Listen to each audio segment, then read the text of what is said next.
greetings from provincial Latvia. This is definitely going to be a unique live stream from my channel. I don't think I've done, I have done some live streams from Riga, at least one in the past, but I am in a city called Daugavpils, and you will be forgiven if you've never heard of it, because I don't think I had ever heard of it before I came back to Latvia for the first time in a few years.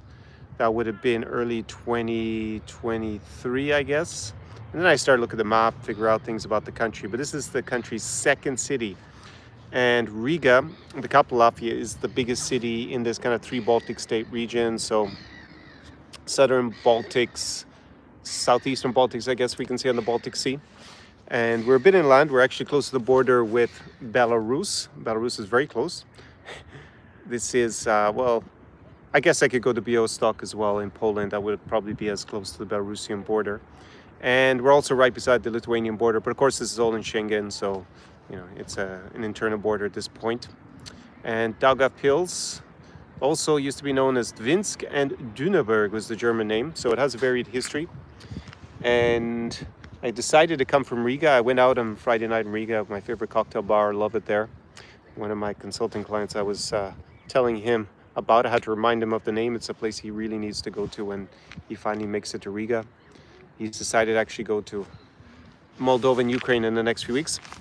So I decided to take the opportunity to come down here. It's kind of the biggest provincial city that I haven't checked out in the region. So that'll be interesting to come down here for a couple of days. I'm not sure for how long I'm going to stay. It's in a region called, is it called Latgale? I have to double check the pronunciation on that in Latvian. But basically I have this region which borders Belarus, where debatably even have their own language. That's not, it's either a dialect of Latvian or you see it as a different language called Latgalian. Not that any of you are ever likely to learn that. Even learning Latvian would be a big step. And although some guys might do it because they want to become Latvian citizens, EU citizenship in the future, and you can become a resident with €250,000 investment in real estate. I should have put a link to that down below in the description. I'm not sure what links I have there. If not, it's a video back on my channel from probably 3 or 4 months ago, where I run through the options for that. You get 5 years residency, then you, after 5 years, get a 5-year extension. And after that, you can apply for Latvian citizenship, and you need to speak Latvian at that point. But that is a decade away. And this town, I actually thought was a bit bigger than before I came here, because normally I avoid cities that are under 100,000. Just think there's too little ever going on, unless it's a seaside resort, so it swells during the summer. This city used to have a population of 1989, dissolution of the the collapse of the Soviet Union started then. It was dissolved in 1991. It had a population, I looked at Latvian census figures, of 129,000 people. However, today it has a population of 79,000 people, so it is under 100,000. And I had in my head it was still about 100,000. So it was just like on the threshold for what I should really bother going to. But also Latvia doesn't have any other cities. It's basically all Riga. Riga is a city, depending how you count the metropolitan area, is about 1 million. And the, you know, city proper itself is obviously smaller than that. Some of the estimates were 700,000, 800,000, but it's the biggest city between Latvia, Lithuania, and Estonia. And then there's nothing else in Latvia, basically, until you come here. It's 80,000 nowadays. So, just looking around here in the center, maybe I can show you a little bit. You'll be able to see it on camera. There's like a hotel over there somewhere, and then you can probably see a little church over there. Yeah, that looks like an Orthodox church, also a Catholic church here. So, here we have the tram go by. So the town is small. My first impressions, I arrived yesterday. I went out and I saw a good bit of the center. It's obviously not huge. And on the way in, actually, from Riga, there's a fortress here on the edge of the city. It looked quite nice as well. I was able to see that from the bus. And it is quite clean. Things are refurbished. It reminds me of the provincial cities in Belarus a bit, but it is more spruced up. I'm not saying it looks like amazing or anything in terms of how it's been spruced up, but I always had the impression when we went to the Belarusian provinces, it looked pretty dilapidated. Things were clean there, but it was just like really, yeah, it looked a lot poorer than here, I would say. And I see something there. Yeah. Also, because we're so close to the border, and because this city had a lot of people who came during the Soviet era, the main language spoken is Russian in the city. You don't see so many things written in Russian in there. Everything is written in Latvian. I actually just saw something there for a Russian Latvian union, it says. I don't know what the prospects for that are at the moment, but that's actually what it says in front of me where I sat down. It's kind of written in Latvian and then Russian beside it. But you see very little Russian actually written. Nearly everything is written in Latvian. But Latvian is a native language of 20% of the population, and then, I mean, I guess 80% more or less speak Russian as their first language afterwards. There are also people who are Polish, Belarusian, and other nationalities here. And yeah, the people I met last night, I just went out, I came on my own. It's a solo mission just to check it out. They told me they all have mixed heritage in different ways. So it's kind of interesting if that rocks your boat for the kind of regional mix that there is here. Just looking around, is there anything interesting to, no, I probably won't get it on camera. But, so that is the background of where I am. You'll probably have to go and look at it on a map to understand really where I am. I'm pretty close to the Belarusian border. I think that's the main thing. So it has similar kind of feel, yeah. If you're on either side of the border, I guess 30 years ago probably looked pretty similar. But because it's been such depopulation here, it surprises me that it's a city of only 80,000. Because it used to be bigger, there's just more things here, more infrastructure, and different churches, a lot more than you expect in a city of 80,000. And yeah, my overall impressions are kind of clean. Yeah, it's a clean city. It's hard for me to tell. I always talk about the safety industry. There isn't really anywhere that dangerous these days. It's like an inversion of 30 years ago, where this region, because of the collapse of the Soviet Union, the kind of anarchy around it, and a lot of people losing their jobs, alcoholism was rampant, unemployment. A lot of people struggled with the transition in the 90s and would have been particularly dangerous in cities like this. And way safer in, say, Western Europe, or I'm not sure about North America so much, but definitely West Europe. Now, that's not so clear. It's actually probably safer in this part of Europe in terms of petty crime and being annoyed. Although one girl did pester me yesterday, but I mean, that's something that most guys will be delighted to have as an issue. I checked out one club that was near where I was staying, and it was terrible. I didn't even go into it. I could see into it. This is terrible. Then when I was coming out, I started to chat to two girls, and one of them was quite drunk and a bit insistent, and not the best looking. So it's every man's fantasy to be pursued by a hottie, but her friend was hot. But anyways, pretty insistent. But that was the most hassle I've gotten in Daugavpils, and really in the region, in at least as far as I can remember. So definitely a place that if you are interested in exploring, going to places a little bit more provincial in the region, you're fine with a city that is 80,000 but maybe feels like 100,000. Could be interesting to come here. It took me about 3.5 hours, I think, from Riga by bus. And yeah, I guess I'll go on to Vilnius next. It's a few hours down to Vilnius. Whether I don't think I would run my in-person experience here, but maybe if I come back during the summer, I might shoot a vlog here or something. I always question the value of the vlogs. I mean, do they really provide much value to you guys? They're kind of more entertainment.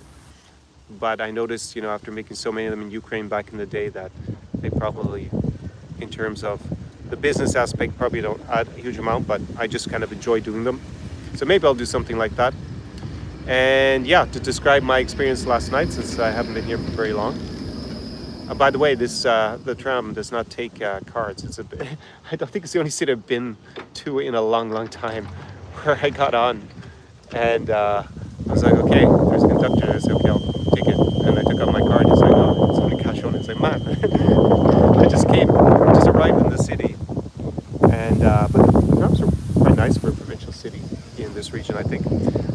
Yeah, so anyways, he didn't charge me. He was just like, oh, I don't know. What was he going to say? It was there in my suitcase, so I can get off the next time. And went out. looked up obviously where to go, done my research, went to a few cocktail bars, ate some local food. There is enough for a few drinks. It was not wild, the bar scene. And then I went clubbing. First place was a horrific, I don't know, it's probably the worst looking club that I didn't step into it. I guess I stepped into it, but I didn't pay to go in. I'm not even sure if I had to pay, because there was kind of a coat check there, or garderobe. And yeah, so maybe there was no cover. Maybe that was the attraction of going there. But yeah, it was pretty much like 1990s style. You would have fitted into a Bald and Bankrupt film, or video, that kind of poverty porn kind of vibe. And yeah, it was not particularly attractive. However, I went. Then there were two places in front of each other in the center here, so I went and checked them out. One, they wanted cash, and I hadn't taken out cash yet.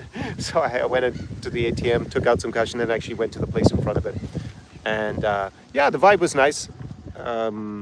Nothing exceptional, but yeah, it was pretty friendly atmosphere. I chatted to, actually someone came up to me, a guy who's Latvian from here, who recognized me from my channel. Something completely unexpected, because I've been, some guys recognize me maybe in Tallinn, or I don't know if anyone's ever recognized me in Riga or Vilnius, but definitely in Tallinn. But they're always foreigners who watch the channel. Always, that's the target demographic. I'm making these videos for people who want to come here, in particular guys who are high value and they just prefer the quality of life on this side of Europe than the other. And they see a lot of the advantages to being here. It's not for everybody. Obviously, the weather in the winter is not a big attraction compared to being in a tropical climate or Latin America or Southeast Asia, but definitely during the summer. But yes, a local guy, he came up to me and we chatted a bit. He was there with a few friends, and yeah, so that was pretty cool to have, not have to hang out on my own, being Billy Nomads. Although it was a bit later in the evening, so I was Billy Nomads for the beginning.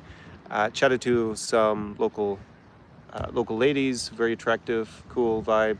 I did speak in Russian. I tested a little bit if girls could understand me in English, just because I thought it would be interesting just to know. I mean, most of my clients who are going to come, well, my clients are not going to come here anyway, it's no likelihood, but they would be coming with me to Riga.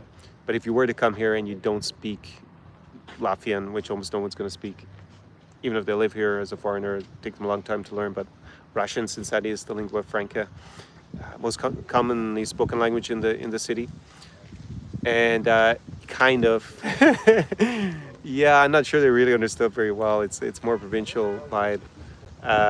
So yeah, do they really need to speak English in this city? I don't think the international tourism industry is booming around here. It's kind of a backwater. So yeah, if you speak some Russian, I think you're gonna have a big advantage in a city like this compared to someone who doesn't speak it at all. I think it would be a lot harder. So, and that probably goes also with other people. So definitely it's going to be less comfortable from that point of view as opposed to being in Riga, I would say. But very good vibe, people are friendly. And then sometimes you go to more provincial cities, and especially the local guys can be a little bit more rough and maybe not be so impressing a foreigner show up. Not that I've ever had any major issues, just once. This is 10 years ago in Helmetsky in provincial Ukraine. I did once have an incident that could have escalated to violence, but it didn't. Fortunately, the guy was actually ethnic Armenian from the Caucasus, who tend to be a bit fierier, a bit more passionate, and a bit more violent. That's their reputation. But anyways, here, no problems so far. I didn't think it didn't feel dodgy, even though it's not particularly wealthy as a place. I didn't really get the vibe that needed to be extremely careful or anything.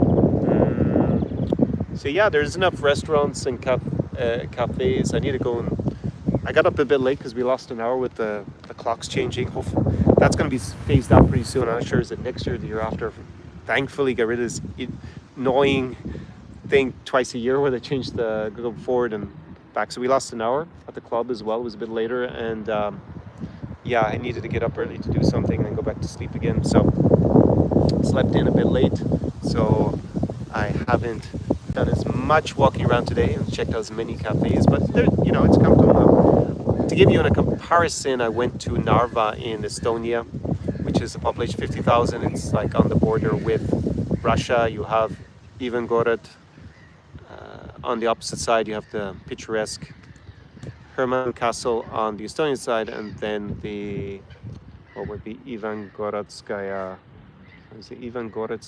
Krepest on the other side, so the fortress of Ivangorod. And yeah, the river. But there were two different factors there. There didn't seem to be anything to do in the evening. There was no nice bars or things. I found the one recommended restaurant. I went there, and they had some weird fish that looks really ugly, but tasted fine. And that was kind of the regional specialty. But I didn't seem like there was much to do in the evening or that exciting, definitely in winter. And the weather was pretty oppressive when I was there. Whilst now the weather is nicer. I was walking around in the evening, people were out. So maybe that also colors my impression a little bit discriminatorily against Narva versus here. So I thought it was more pleasant. It definitely seemed there was more going on. Even though the population is just 80,000 versus 50,000. But I guess it's almost double. So maybe this is just about okay as the threshold. I'm not completely convinced, but I had a nice time evening yesterday. And there seems to be a good bit of things for me to see, history, a few artists were born here, or entertainment figures. So not that I know much about them. And I'm going to presumably check all that stuff out. I see the theaters in front of me here. And yeah, I'll go down to the fortress. I guess tomorrow. I'm probably running out of time. Yeah, sunlight will be gone soon. It's already 5:15 here local time. So that's what I'll say about that. They are my first impressions. A little bit, you can write your comments, your questions down below. I'll obviously now broach other topics. So some housekeeping, actually. David, when I make a contribution to my channel, so I said, hey, you should just sponsor this live stream. So this is the Daugavpils live stream sponsored by David from Canada, from Quebec.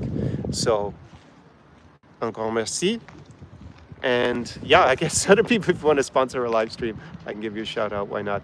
That was kind of something I offered because he just wanted to. He says he gets a lot of value from my content and stuff, and I let him. You know, we'll talk about some of the programs that I have and stuff that I can add into. But I just thought it'd be kind of fun to give him a shout out on today's live stream down below. As always, there are lots of links that will be useful to you if you're coming to the region. So I actually have a draft guide for Latvia and Lithuania. So I will add in about Daugavpils. I haven't actually published it yet. Some of the guys got in early on it. If you're interested in that, write me an email, connor@connorklein.com, or you can write the old email address, connorklein@ourexperience.com. Should be somewhere down below also in the description to this live stream. Just say Latvia, Lithuania guide, and tell me what your preferred payment method. I think the pre-sale was €25 or $27. And I'm actually launching also a Romania guide. So I put as a spring special to the guys on my mailing list. Most loyal fans are on my mailing list. There's also a link to that down below. To be on the mailing list is free. And for the Moldova guide the other day, and some guys requested a Romania guide. So I was like, okay, there seems to be a demand amongst my audience also for Romania. Got to have one recent video from Romania, and I have been quite a bit in the past, at least, to Bucharest. I've been basically everywhere in Romania, but I spent a lot of time in Bucharest back in the day, also Constanța, and most recently Iași. So I will start drafting it tomorrow. So if you are interested in a guide, I can offer you also the pre-sale price. I think the last email I put out was tonight, Eastern Standard Time, midnight was when I will close off, because tomorrow morning I'll start drafting it. It'll be €25, $27. So write me an email as well. Just put Romania guide in the subject line there. And the other guides, like my Ukraine guide, obviously there's the biggest war in Europe since World War II. So normal caveat about your own safety. You have to be comfortable going there, but have that there with all the hospitality for Kyiv, Odessa, Chernovtsi, Lviv, and Uzhhorod. So that's definitely a unique proposition. I don't think anyone else has published a guide about traveling to Ukraine since 2022. Also have a Moldova guide. As I said, you can purchase that down below by link. It has my winery guide, I guess, reviews of 10 vineyards I went to. And yeah, I don't know if anyone else has gone to that many vineyards in Moldova. It was a lot of fun, but it was a lot of work. So save yourself a lot of time if you don't have months and months on end in Moldova. And also, of course, have the best cafes, clubs, bars, shisha lounges, restaurants in Chisinau. And again, that was a lot of research over basically, started going a lot to Moldova in the summer of 2020, late summer 2022. So, and there's always new places opening up there. So Chisinau has come along a lot in the last 5-6 years. It's not the backwater it used to be, and lots of great restaurants there. So that guide is down below. Otherwise, you have my links to the in-person experience, of course, if you want to come and have me as your personal mentor for up to a week in this region. And it will be an unforgettable experience. We will party like rock stars, obviously, but you know, this channel has moved its focus a good bit towards investment in the region, citizenship, residency, and that's also why I have videos about real estate in Riga. I will probably have one in Tallinn. Also have a contact who works for the most reputable realtors there, who I met socially, so why not make a video with him at some stage. It's going to wait till the weather was better, which is around now. I should say it's spring. This morning it was really sunny. Yesterday was really sunny, and 2 days ago it was really sunny. It's really spring vibe. Today, unfortunately, when I'm doing this, it's a good bit colder, and that's why I got even top under my parka here as I sit outside. But yeah, spring is here. It's a different season. So I will have that. I will have more videos about real estate, I should say. So anyways, application form to the in-person experience, the New Europe experience, previously known as the Czar experience. And yeah, apply for that down there. It's not for everybody. I screen potential clients to see if it's a good fit for you and me to work together. And if not, I make an additional offer, bonus offer. So it's worthwhile just filling it out if you never had. Anyways, and also if you just want to go for a consulting call, there is a link to that also down in the description. I did have I've been trialing a new type of consultancy service. So I had an offer in that about a week ago to my mailing list. And very interesting to listen to the guys who came on those calls. Definitely there is a change I can see in the objectives, the goals of the guys, at least the guys who are a bit more invested, like they paid for the consulting call than before. It's very interesting. So I will be launching community. First tier of the community will actually be probably a 2 or even 3 tiered community for guys who want to come to this region. The one I dub New Europe. I'm the only person who dubs in New Europe. I have a video about that. I guess it's also down in the video description. You don't know why I call it New Europe. This is not really for me Eastern Europe. Eastern Europe is on the other side of that border. Unfortunately, Belarus is currently there, controlled by Russia, in Russia's alliance of authoritarianism. And that is what I would say today is Eastern Europe. You have to think during the Cold War why we had that definition and why people are still today even talking about Prague being in Eastern Europe, but it's further west than Vienna. So it's kind of, it's not entirely a Cold War term.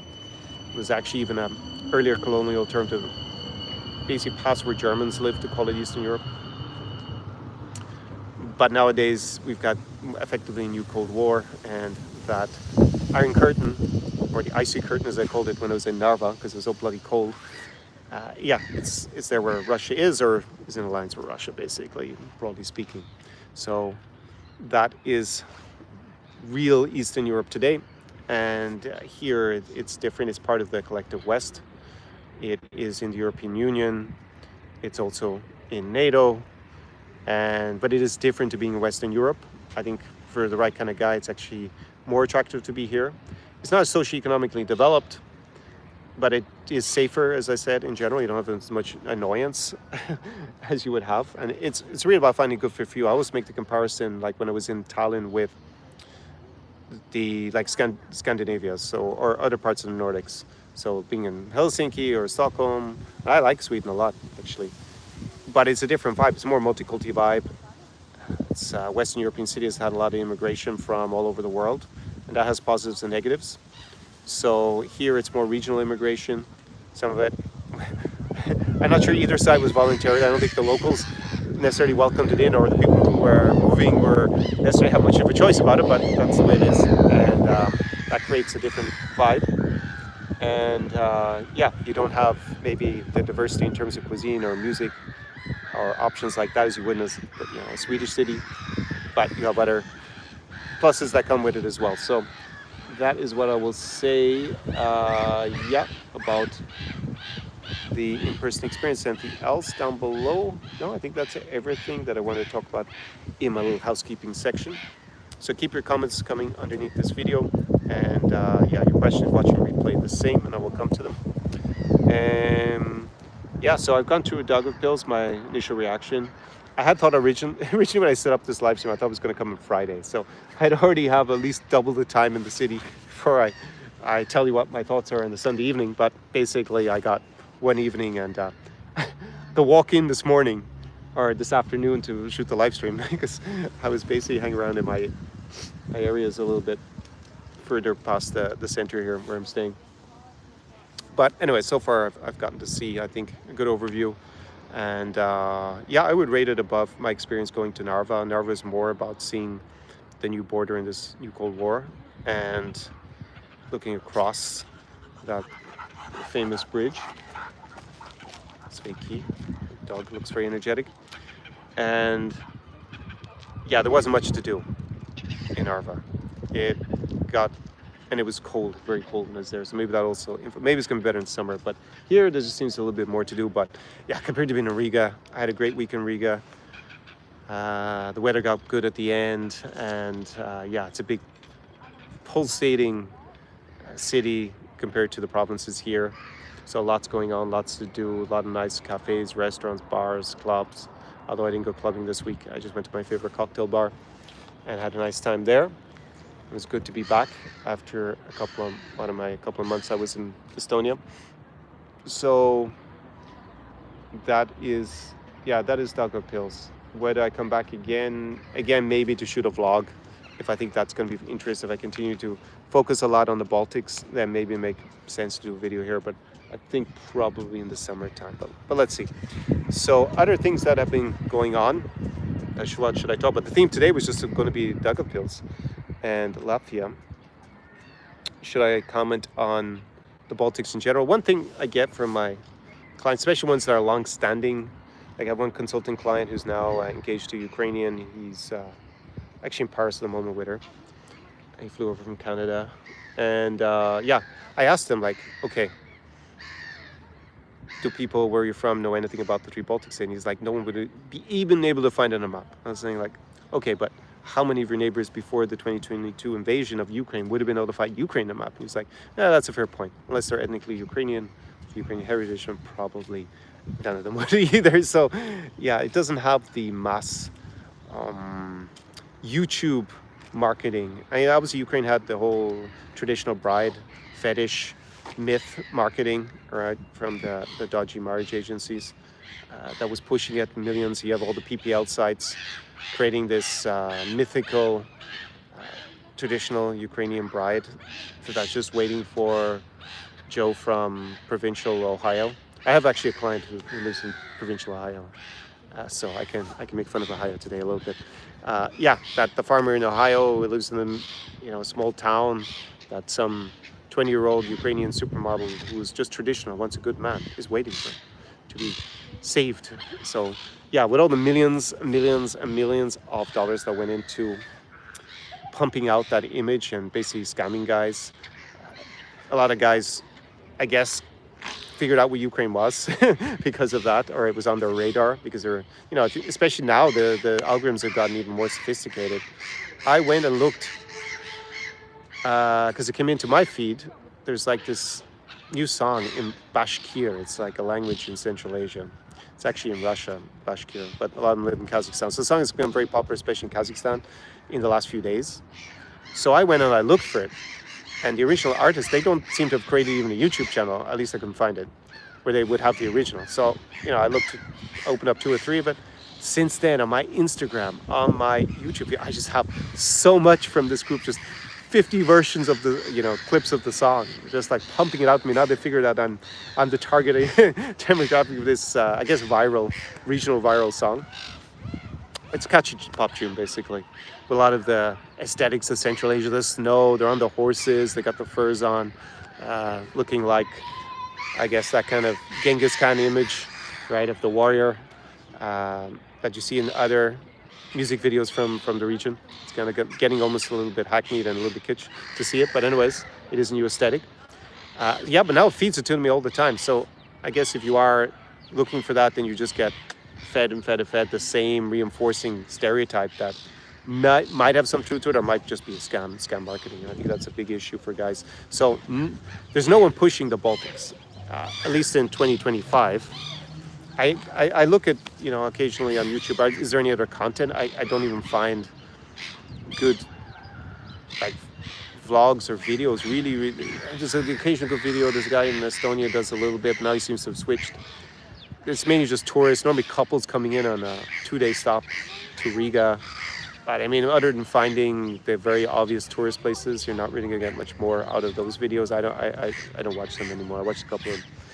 And there's no one really pushing this region, so this is probably why you haven't heard about it. So even if you look at my stuff, there's no one else is making the content, so you're just it's not gonna be pushed to you.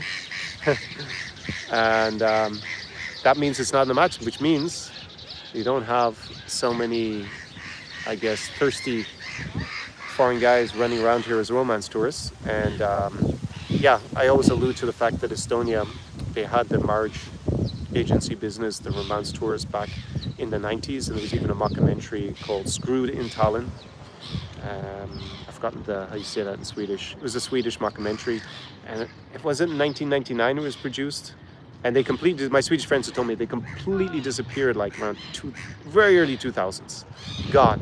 No more the traditional bride, blah, blah, because, well, they joined the European Union just afterwards. Socioeconomically, it's less developed than, say, being in Sweden, but it's not that big a difference. Everyone could just move.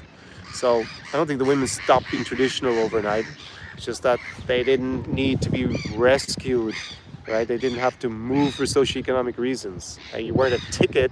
They weren't green card girls anymore because they didn't need a green card. They could just move somewhere better. So that's why that disappeared. So you're not going to have that here. Unlike Poland, which gets a lot of fake advertising, I would say. A lot of guys, especially MAGA types, that promote it as some sort of like white Christian nationalist country where they hate gay people and they don't have any of the migrants. Even though all these guys are migrants themselves. The gall on these guys to hate on the migrants when they're migrants. And a lot of them don't even have visas because of this Polish loophole thing. But the hypocrisy is just like annoys the hell out of me. One of them is even trying to help migrants migrate. If they're willing to pay him, then they're the good migrants. But basically push it out like this when Polish society is, and of course these guys also support Vladimir Putin, and they live in Poland. How effing stupid do you have to be? You were definitely in the wrong country, especially now with how the Trump administration has treated Poland in the last 2 months, and its foreign minister in particular. So yeah, these guys, I don't know what these guys do. I saw one of them even say he doesn't have any Polish friends. I was like, really? Supporting Putin and living in Poland? I'm not surprised. No, very few Polish people are interested in you and hanging out with you. So they basically all my understanding is they all hang out together. They make all this content, pumping it out. Oh, the dating is so easy, blah, blah, blah, blah, blah. So when it's not, if you don't speak Polish, I would say it's harder than being in Western Europe, probably. And okay, you have a lot of Ukrainians and Belarusians, but if you're supporting Putin, then probably you're, I'm not saying with a one-night stand or when you meet someone you lie to them in the beginning, but eventually all that's going to come out. And actually I was watching Antoine, who has a matchmaking service, who I gave an interview. I actually gave him 2 interviews in his channel in French, CQMI, Agence Rencontre. He was saying that he had a client who was successfully matched in his matchmaking service. And my understanding is that he always hid his support for Putin. He just never said it. And now the relationship has failed because he just eventually let it slip, as it's going to happen eventually, that he loves Putin and he basically hates the idea of Ukrainians, let's be frank. This is not exactly what Anton said, but that's the implication. And she said, dysfidus, or probably dopobaczina at this stage in Ukrainian, like, duh, why are you trying to marry someone from a culture where you support their destruction? It's like nonsensical. But so you have a lot of that for those kind of guys who don't fit in Poland, but then realize that there's a lot of guys like them, like good marketers. They know the target demographic, so they tell the guys like them what they want to hear. There's no LGBT and all that. Actually, one of them, I had a coffee with him once before he started making this kind of content. He came with me in the cafe that must have had the most LGBT flags I've ever seen in any cafe. It's got the best coffee. That's why I don't care about their background as long as they're making me good coffee. And he came and he sat there very attentively because he wanted to meet me, and we had this coffee about business. So it's kind of funny, the level of hypocrisy. But basically, these guys are scammy marketers in general. They're just going to tell you what you want to hear if you're also a MAGA type, and that's not the reality in Poland. It is true that Poland is way safer than being in Western Europe. It is true that immigration is different. They have a lot of Belarusians and Ukrainians. They also have people from all over the world as well. It's not like it's completely without any immigrants from Latin America or Asia or Africa. There are going to be lots and lots more of them because the country is becoming so successful. It's just going to attract a lot of people from other places. Like the word is out about Poland. I don't really care as long as it stays relatively safe. That's my number one priority, as long as it doesn't end up with increased crime as a result. And that hasn't been the case so far. So I wouldn't be too worried about that. But they paint this incorrect image of the country, and that a section of Polish society is a lot more religious. That's for sure. It's predominantly Catholic, but there is a big split kind of in Polish society. Basically, the more, we'll say, religious party, or maybe a harder right party, they lost the last parliamentary elections. There's actually going to be a presidential election pretty soon. And the other party is also basically center-right, and it's basically also, in the European context, more to the right. But it's more liberal in inverted commas. It talks less about LGBT and all this kind of stuff. They don't really care about it as much. So that's actually what people vote for in Poland. And if you're in a place like Warsaw, that party, which is less to the right, is way more popular. So if you're moving to Warsaw, like, most people don't vote for parties that share the kind of MAGA viewpoint, and they're more closer to traditional Republicans, I would say. So if you're a traditional Republican, you're like Red Dawn, the film. If you're one of those kind of Republicans, then Poland is probably a great spot for you in terms of hanging out with Poles, because you probably would fit in there. But if you're more the MAGA type nowadays, especially with the current administration and everything that's gone on the last 2 months, where they haven't been particularly diplomatic with Poland or anyone else in Europe, not really so sure that's the best fit for you. But then, in my 2 cents, doesn't mean you shouldn't go to Poland and check it out in any case. So Poland, I think coming to the Baltics would make more sense. Only reason really, and I had a consulting call about this, the guy actually doesn't want to, he's been to Baltics, but he wants to actually really go to Chisinau, Moldova. But he will go to Warsaw, and as my main point is, if you're like, it's going to take a few years to learn Polish, and in the meantime, you're basically going to hang around with other foreigners in all likelihood. Is that what you really want? He's like, no. He's actually a guy who already speaks Russian, so he would, fit in better in Chisinau, because even though Romania is the official language, the city is pretty close to bilingual with Russian, so it would make you more of a local, in inverted commas, if you did speak Russian as a foreigner. But in Warsaw, it's not gonna fly. So the thing is, because the city is big, it's between 2 and 3 million people, and the cities here in the Baltics are smaller, Chisinau is smaller, could still be the better place for you. If you're interested in hanging around with all these guys, I guess, who make online content and pump it up, I guess then it could be your spot. But otherwise, I think the Baltics are more interesting. You don't have as many, there's just like so many Western European guys and North Americans who go there in the Polish loophole, don't get a visa, and hang around in Warsaw in the center. Whilst here in the Baltics, you don't have that so much. And you don't have to learn the local language as much. Okay, I already speak Russian, it's a lingua franca. But in Estonia, for example, I hardly spoke in Russian. So I used English almost the entire time. And it's less of a handicap. I think I'm actually going to revise my opinion a little bit. There is actually value to learning Estonian. I noticed it the longer I stayed, that if I spoke Estonian, it would definitely help socially. But everyone speaks great English, and it's less of an issue, unlike Poland, where if you don't speak Polish, just like to be in Polish high-level social circles without speaking Polish, really hard. You have so much obvious value, and if you don't, then going to be tougher. So here in the Baltics, you don't have that. People are a bit taller in general, but here, like in this city, it's really the ethnic Latvians are super tall. The ones are more Russian, Belarusian, or Ukrainian, Polish, even German or Jewish background, they're not as super tall. So you kind of have a pretty wide variation of height. There was one girl there were like 3 girls who were really tall. They were definitely taller than me with no heels yesterday. At 178, which is 5'10". So a lot of guys get intimidated by that, especially Americans. I don't know why. They're normally at least my height or even taller, and then they're, oh, but the girls are tall, I have no chance. It's like, what are you talking about?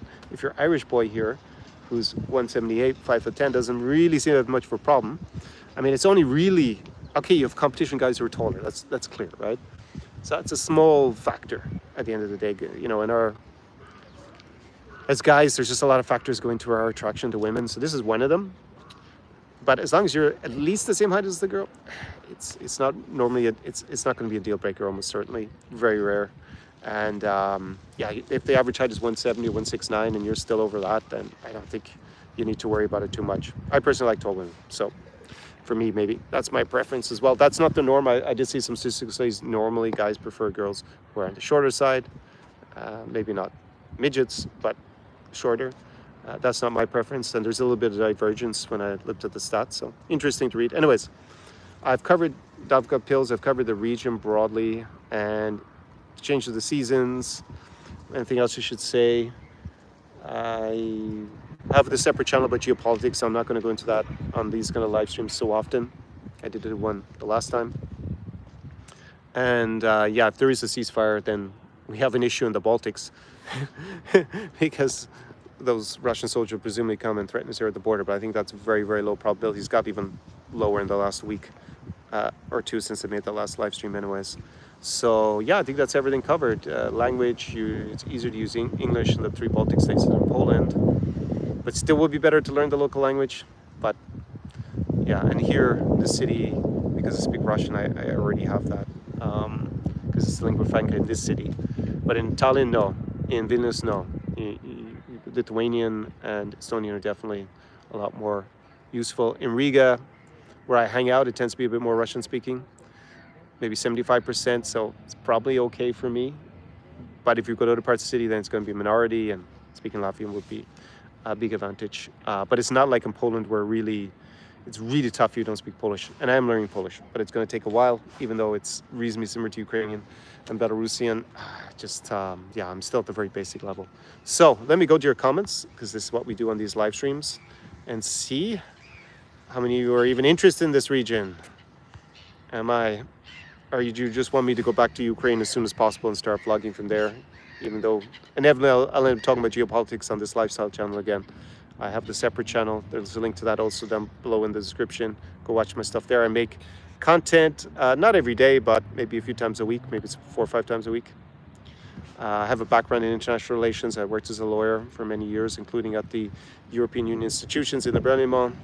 And yeah, I speak Russian, as I said, and I also speak Ukrainian pretty well at this stage, as well as some other regional languages like Belarusian, and I'm learning Polish. I also speak Romanian, so I can give you a bit more of a unique perspective on those things, as well as the lifestyle here.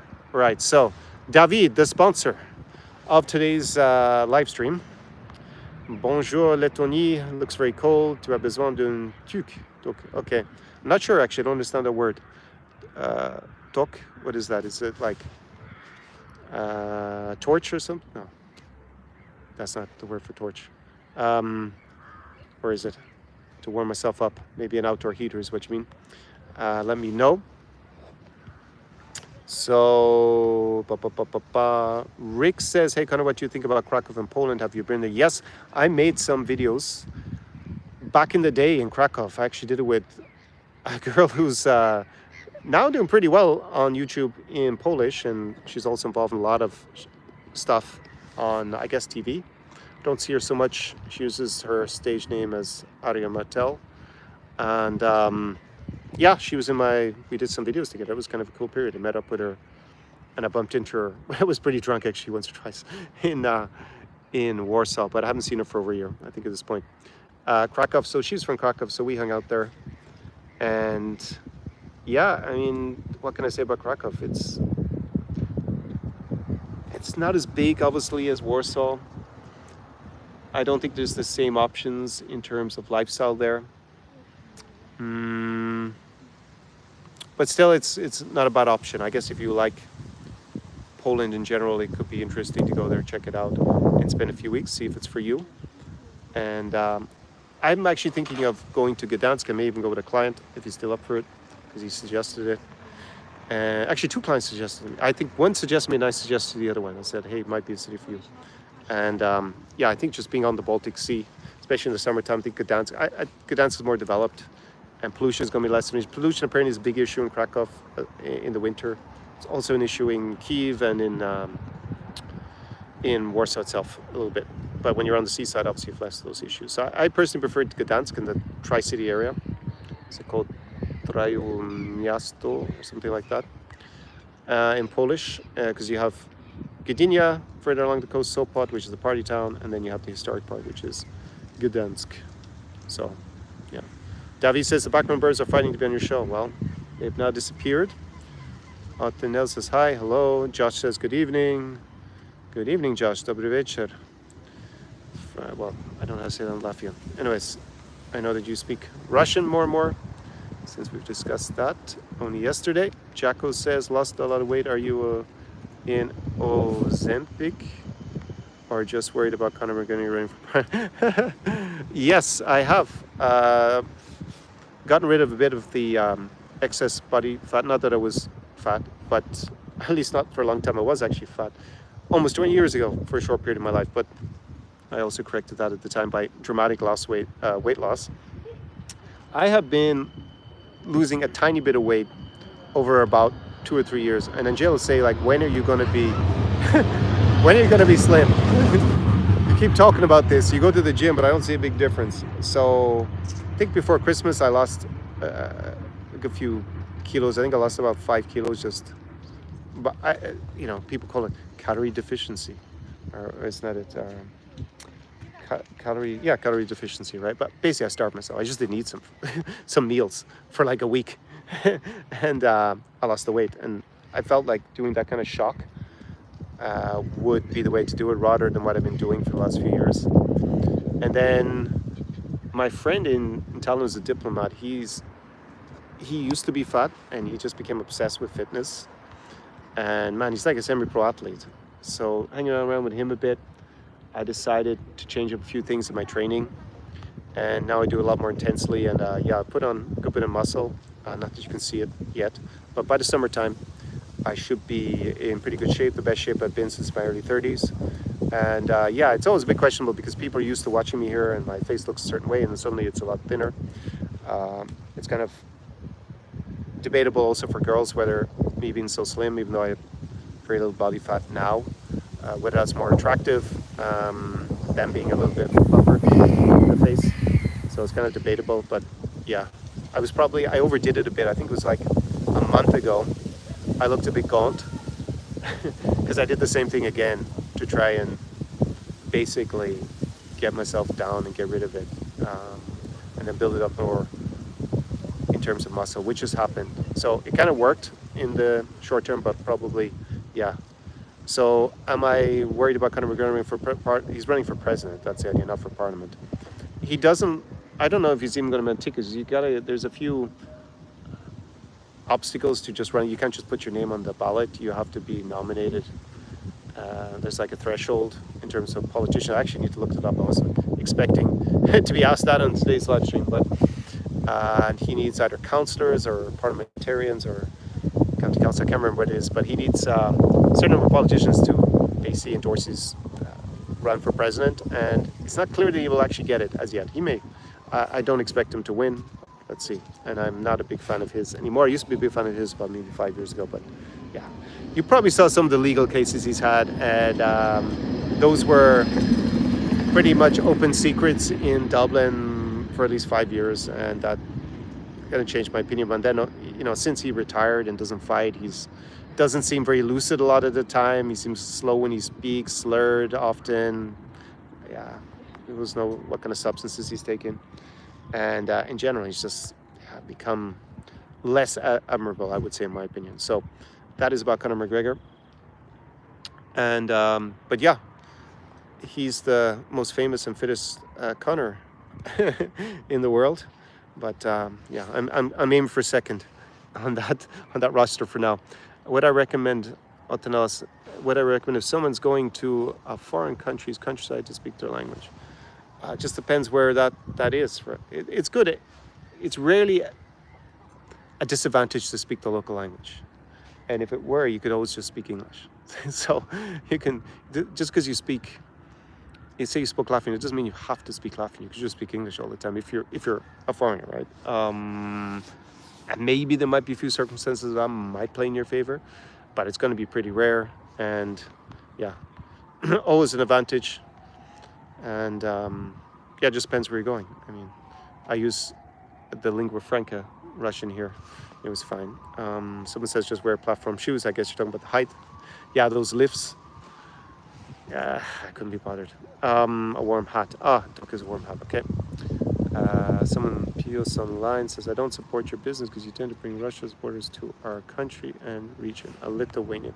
Can you please explain how I would personally be bringing Russia supporters to Lithuania when I have a channel with content that is vociferously pro-Ukrainian, and that means automatically against Russian imperialism? Since I started it, and vociferously since 2022. So I doubt very many Russia supporters, well, probably some of them probably still watch my content because the quality of the advice I give. But as I say in my channel, like if you're MAGA and pro-Russian, I don't think you should live in Poland. I don't see what you're doing in Poland. You don't fit in. It's a bit like someone who's an Islamist living in France or the UK. I mean, they're going to hang out with other like-minded people, fair enough. And I'm not talking people who go and blow stuff up, obviously. I'm talking about people who just ideologically support it. But you don't fit into the broader society, so I just don't encourage that at all. That's what it is. So I doubt that you're going to have a lot of MAGA show up in Lithuania because of my videos. You don't need to worry. If they do, well, they're probably upset with my channel anyways. Especially now with, when I say MAGA, again, I've been very specific. I mean the MAGA that supports Russia, which is what he's kind of talking about. Let's see, later grade. Everyone I know has been to the latest station. Well, you need to speak to people who are more capable than, so let me just, you've written a few comments here. So later grader says that he thinks it's terrible for dating in Latvia. Even chatty guys say it. Only Lithuania is okish of the three central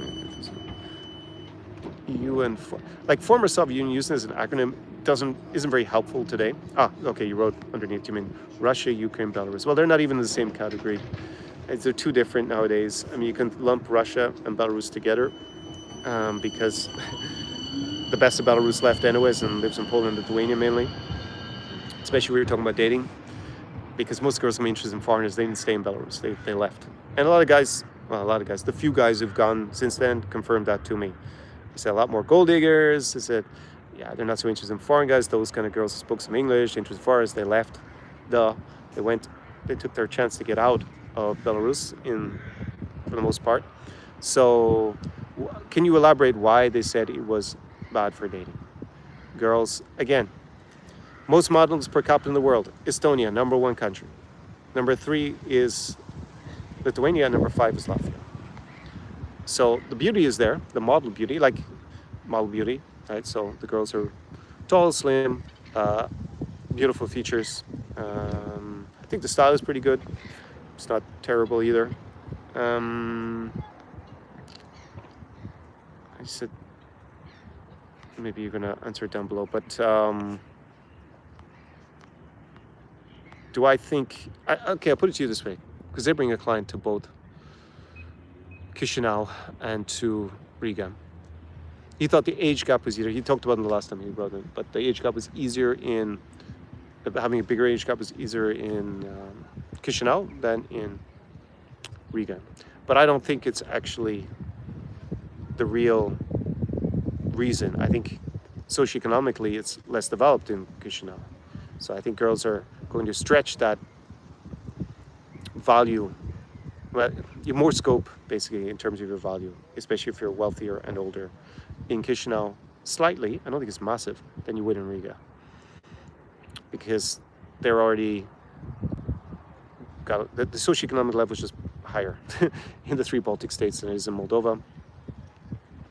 and they have more opportunities. They're used to traveling a bit more. I don't think that nowadays most Moldovans, anyways, they have Romanian passports. I don't think it's that dramatic as it would have been 5 years ago.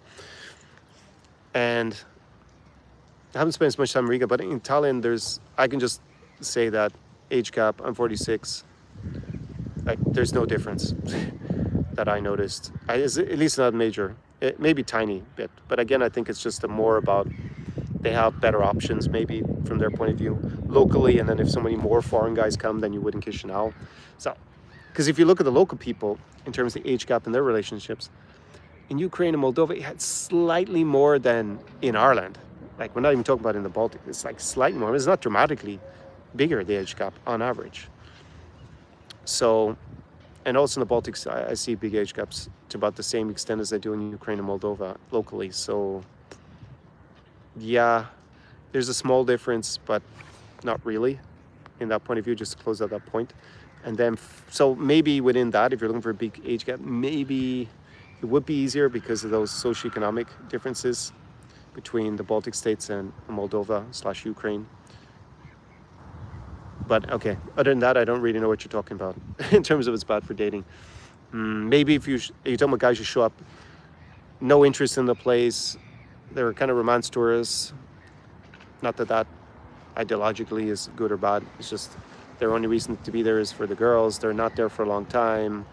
They maybe aren't particularly socially, economically high themselves.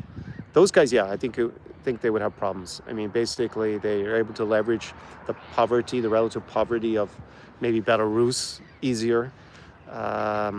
Ukraine, I don't know. Nowadays, I mean, it's obviously got a lot more complicated than, say, being here in the Baltic States. Like, even my trips 10 years ago here, if I compare it to being in Belarus and Ukraine, like, I also did very well here in these countries. So, yeah, did I do better I spent more time in Ukraine and Belarus. So I'm kind of looking back maybe with rose-tinted glasses. Like, I'm just going to remember the highlights. But I spent a lot of time in Belarus and Ukraine. I spent nearly all my time for a few years. So obviously I can have a lot more memories of relationships. Whilst here I didn't spend that much time. And yeah, I also had a great time, met lots of cool women. Had relationships here as well. So same with Poland. So to describe it as terrible or shit, like you put it, it must be a specific type of guy you're talking about. If you could elaborate. Let me see if you answered down below. No, you didn't really add anything to that from what I can see. But if you want to elaborate what you mean exactly, then maybe I can answer it. Estonians are chubby, Latvians also Germanic looking. This is maybe different. This is actually, to call them chubby is maybe being exaggerated. I think women in Belarus and Ukraine are slimmer. I think women in the Baltics, especially Estonia, are slimmer than in Poland. And I say especially Estonia because Estonia, yeah, maybe they're a little bit heavier on average. I actually got that as a feedback from an Italian guy who I had this discussion with him. I sent him some photos. He's like, they're a bit thicker. I was like, okay. And he said there were a few more kgs. I was like, maybe he has a point compared to Ukrainians. Maybe on average they're a little bit heavier. I think Poles are heavier again, and obviously we're not talking about the US level where obesity and overweightness for men and women is off the charts. It's a massive health issue. I'm not talking about that. But yeah, they are a bit. I would agree with that. Probably an average. But they have the most models per capita in the world from Estonia. So the girls who look at that, they go model. That's the most likely. So, and that's also a little bit like if you have access to that part of society, then even if on average girls are maybe a little bit thicker than in Ukraine or Moldova, you're not really going to notice because the women you're socializing with are slim. I'd say most of the guys that I also see in the place I hang on the Baltics, they're reasonably in good shape. Maybe not fitness freaks, but yeah, they're not this stereotype of the fat 50-year-old oligarch from 20 years ago either. So, but yeah, let me know a little bit more context, skinny cuisine, and better to eat healthy than eat. That didn't work at him very well, so that's why I tried something different, and it's been effective. John says he needs something like 120 members of the parliament and 4 town council, maybe have 60 councils. Yeah, that's good. You either know it from before or you looked it up for me. Thank you for that. Chuck says, which is more Soviet or Russian, Narva or Daugavpils?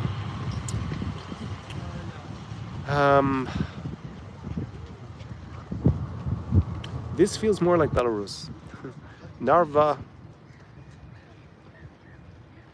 I mean, I could look across the river at Ivangorod and it looks like a dump, to be frank. There was like one building in the distance that looked recently painted, and everybody who was watching my live stream who'd been to both confirmed that. They said, yeah, it's terrible on the other side of the border.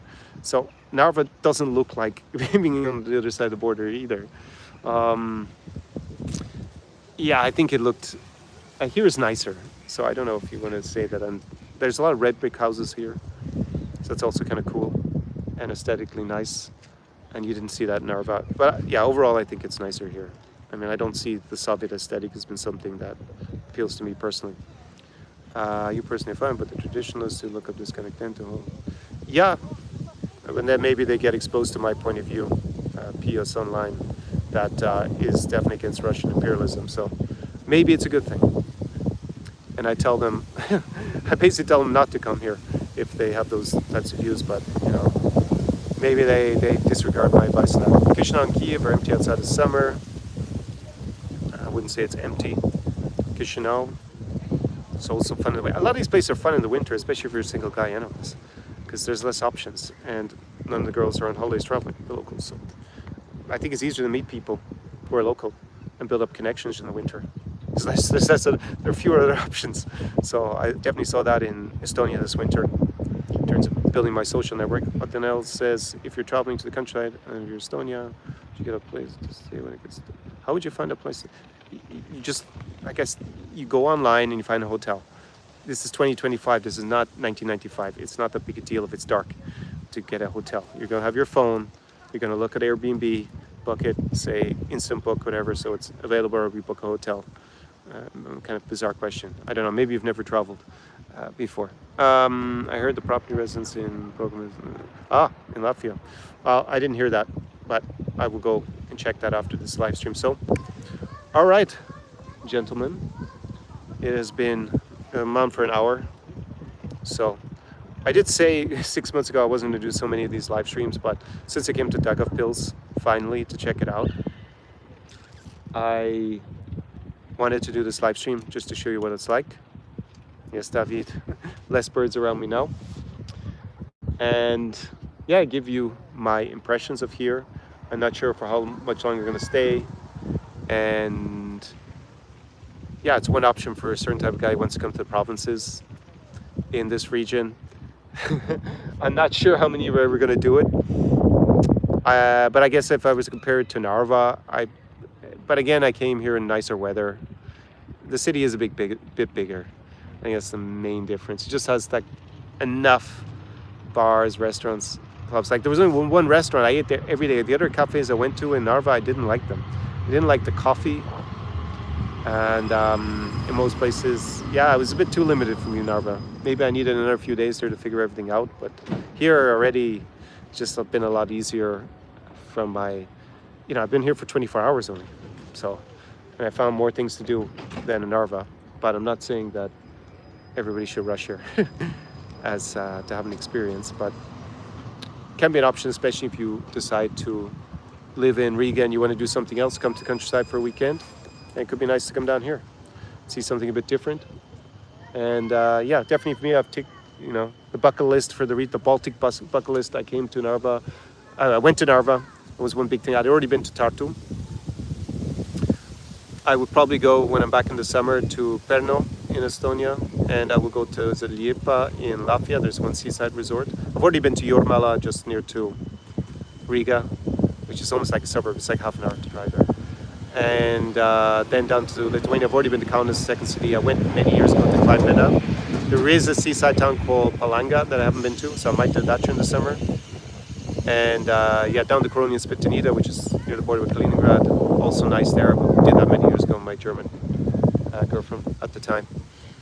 And yeah, but this is kind of the only kind of city that I thought was big, and it's actually smaller than I expected. So yeah, not sure it was as exciting as it was made out to be as an experience, but I've seen it, and yeah, now I think I have a better overview of the three Baltic states after this last winter of hanging out mainly here.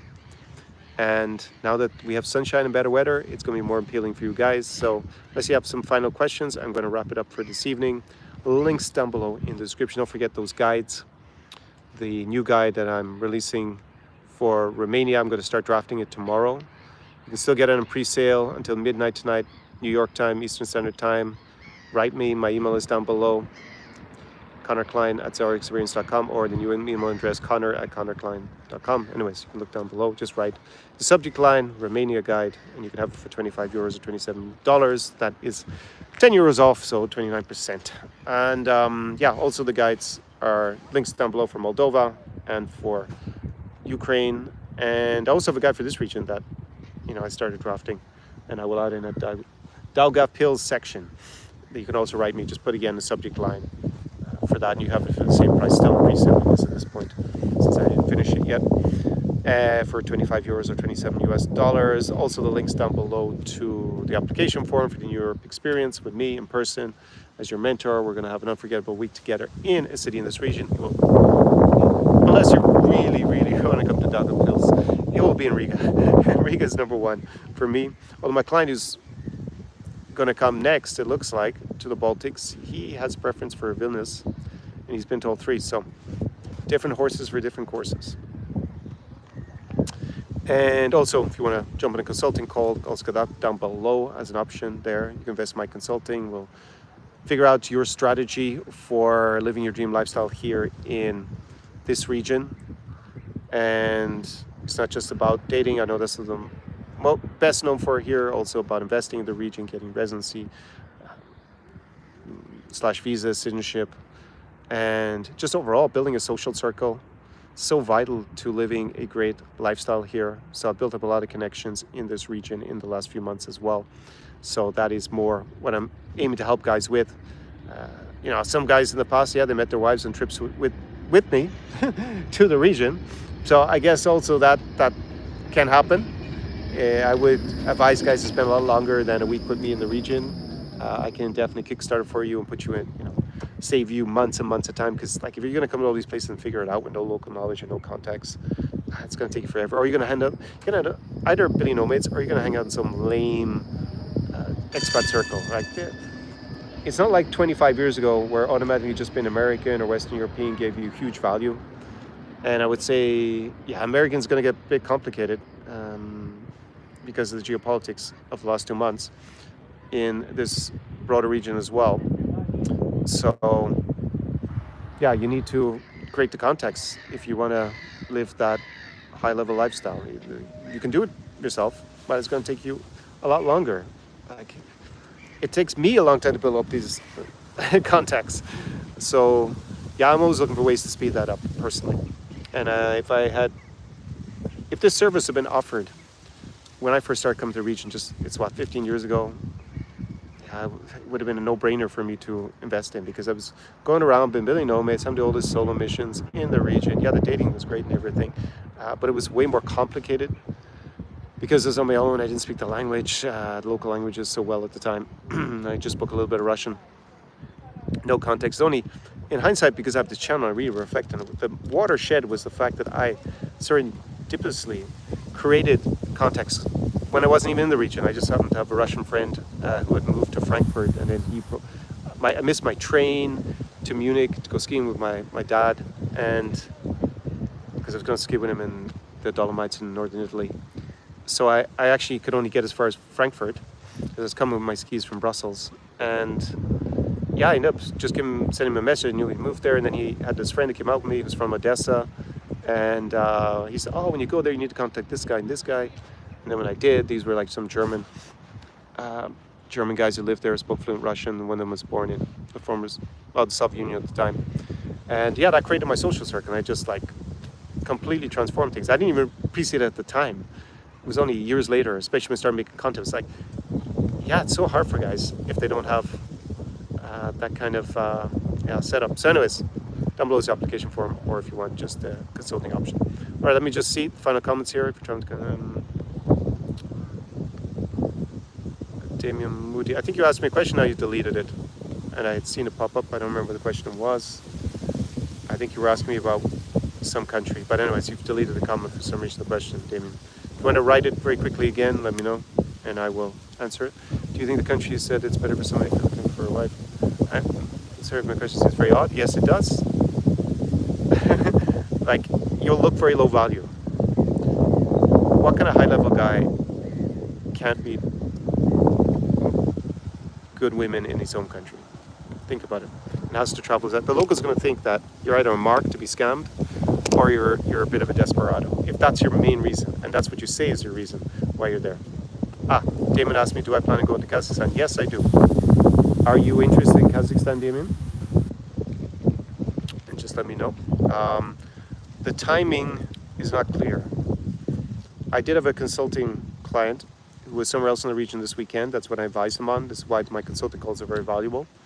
And yeah, he just, before I started this live stream, left me some voice messages. So he wants, now I need to, obviously, he then left more when I started the live stream, so I need to listen to them. But yeah, he wants to go somewhere else. He maybe seems interested in the in-person experience. I just need to double check my messages, or he just wants to continue with consulting calls or consulting advice for another place for him to go to in the region.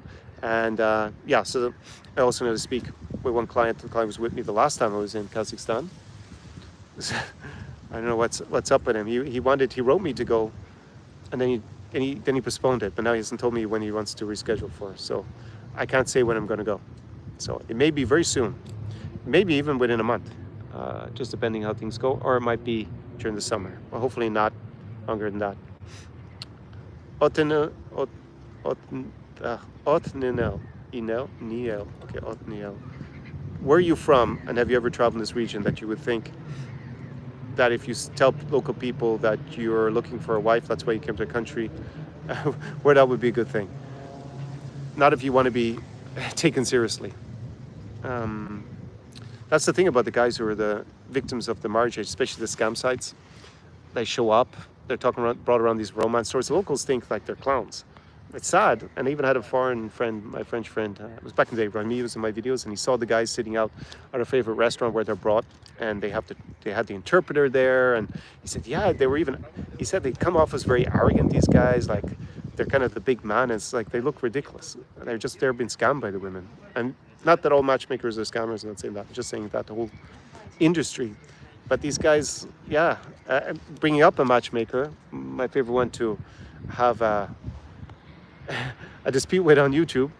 He had I think this is a good few months ago, but he had his clients who he brings on, and all three of them in that live stream said they have 0 options back home. If you're a man, like, society judges you if you're a man and you have no options at home. That's just it. They said none. So if they're coming looking for a wife, yeah, they're not seen by people in general as being anything other than an idiot foreigner. It's terrible because a lot of these guys get scammed, and that's obviously not to be encouraged. But at the same time, what are they doing running around Odessa on these dodgy tours? And yeah, they're kind of living out a fantasy. They've been sold a fantasy / fetish, and they buy into it, and it doesn't matter how obvious it is. Same with the PPL sites, the paper letter, where they're scamming guys online for writing. This is all good with the AI developing so quickly. Yeah, they will have artificial intelligence girlfriends pretty soon. I guess these guys will just pay for them. Or they will be in reality artificial intelligence, but they'll think they're real girlfriends. I mean, that's basically what they had before. Anyways, Kazakhstan, I am really looking forward to getting back to, because it is amazing in Almaty in particular. Also, Astana is pretty good. Okay, Cameron asked me, in terms of women, can you break down the 3 major cities in the Baltics? Baltic cities, Riga, Thailand, Vilnius. Oh, Tallinn, Vilnius, okay. In terms of women, can you break down the major? Again, most models per capita in the world. Number 1 is Estonia, number 3 is Lithuania, number 5 is Latvia.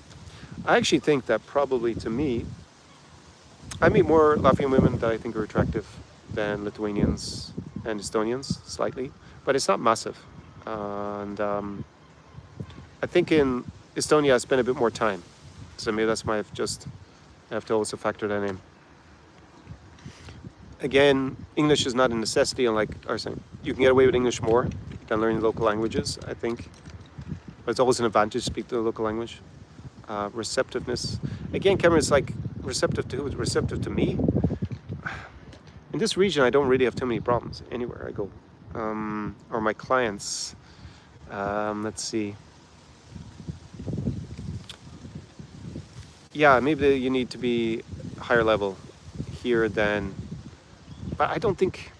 Like, I was going to say higher level in Chisinau, but is it really true? Is it really true? Not so sure. I think, because I meet a lot of guys who look good looking and reasonably should have high value, who go on a trip to Chisinau and no one talks to them and they don't get on. And there's actually a guy who came up to me who went out clubbing, and he said, yeah, he went to the best club actually in Chisinau, and he said he had no extra value with the table. And yeah, he seemed to be the guy who traveled around a bit in the region and thought as long as he shows that he has some status with the table will be enough. And he said that the girls there were all at tables, a lot of them had their own tables, and they didn't really see the value in it. So then he didn't really have any crutch or any leverage. And yeah, so it just depends.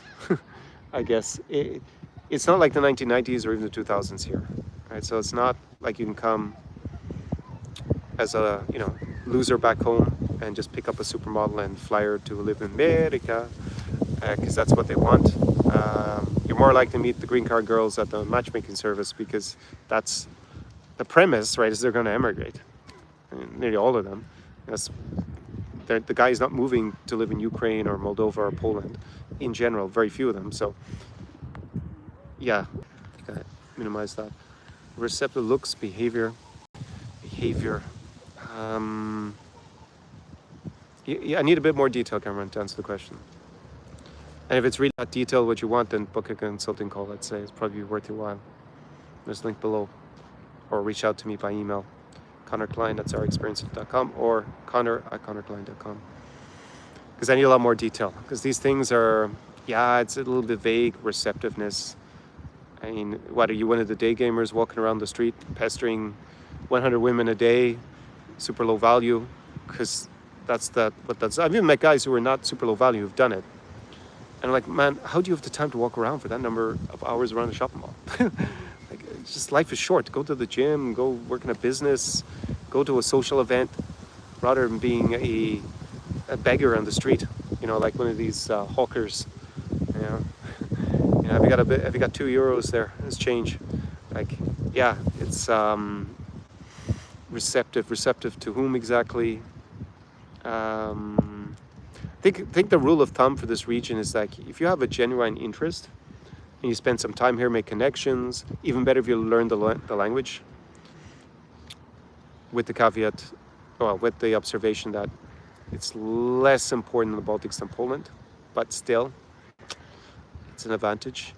And you hang around a cool social circle, you are social yourself, you're not some guy who can't talk to anyone, and you don't have any glaring deficiency, like you're not obese or something, or you know, something that's going to be a red flag, or you can't afford a coffee date. I don't know, because even with coffee you can, you know, that's enough in reality to go out and meet people, you know, go and have a date and stuff. So I find them receptive to me and my clients who come with me in general. I think there's like the threshold, and maybe there's a little less leeway as opposed to when the place is poorer and women are more desperate to leave, which was the case with Moldova in the past. I think it's less so now. I don't think it's really that case in Moldova nowadays. And Ukraine, it's obviously a bit complicated with the war. So, yeah. But I think, in spite of the comment from Later Greater, I think, yeah, they just have such a high level of beauty here, if you're into that behavior. I think, you know, my normal comment about that, career is less of a priority in general for women in this region than it's going to be in North America. That doesn't mean that they're all sitting at home baking cookies and serniki and being the babushka, babusa, bachka stereotype at the age of 25, but looking like supermodels. Like, we live in the era of Instagram and a lot of opportunities to travel and do cool stuff. So it's not like some, Dana comes on here and trolls me sometimes. He had once sent me a video of some girl in Siberia in the countryside as if this was the dream woman he's looking for. My first reaction was like, what value are you to a girl who lives on a farm? Are you going to be milking the cows and building the shed with those delicate hands of yours and slim build and narrow shoulders? I mean, just like, this woman would have no value in you. Like, she's not a gold digger, so the only thing you could really offer is money, and that's not what she came across as. And she's probably not interested in a guy just because he's handsome. So yeah, just kind of this more sturdy guy can fix stuff in the countryside is going to be a value. So yeah, anyways, I'll leave it like that. Kind of rambled on a bit at the end. So they're not the traditional fetish, but they are less likely to prioritize a career in favor of prioritizing the family, I would say, than in North America or maybe the core Anglosphere. And obesity is not a huge problem. Even if someone said that Estonians were chubby on this, they're a little bit, few extra kgs than maybe in Ukraine. But even Ukraine has changed a little bit. So, what part of Estonia do you think has a lot of villas? That's a slightly odd question. Border crossing. I haven't really checked out the villa scene in Estonia, so you're thinking seaside resort maybe. I guess go down to Pernu. I'll go there during summer. Anyways, I'm going to wrap it up because it's been 80 minutes. Ciao, ciao. Check out the links below in description to the live stream. Don't forget the guide. Send me an email and chat to you soon. And yeah, I guess here I will do some live streams in the next few months, and I will have some content coming. I should have a video next few days about my millionaire clients, decamillionaire and centimillionaire clients, their backgrounds, why did they chose this region. I will have a video about, what was it about? It was about basically, why passport bros are going to struggle in this region. That's a video I actually started shooting a year ago. And I will have another video soon about something else. What other one is already? Oh, it's about Conor's Law. Finally, I filmed it and it will be edited up. That's Dan, the guy who comes on and trolls me. Dan, inverted commas, I know his real name. And yeah, he called it Conor's Law about learning both language and the advantage of that. So all that good stuff coming in the channel. Write me a comment down below if you're watching this on replay. If you are interested in this region of Baltics, whether you want me to go back to Ukraine, whether you want me to go to Kazakhstan, whether you want me to go to Romania, Czechia, or somewhere else in the region, because I've been Balkans. I'm not so interested in the Balkans. Baltic focused in the last half year or so on this channel, but I think it's the best alternative for high-level single guys, with the disclaimer that there's no city that I'm covering that's over 1 million population. So, ciao ciao from Daugavpils in Latvia. Oh, just as Balkans. Well, we can discuss that ourselves in the chat afterwards since we're good friends. Ciao ciao.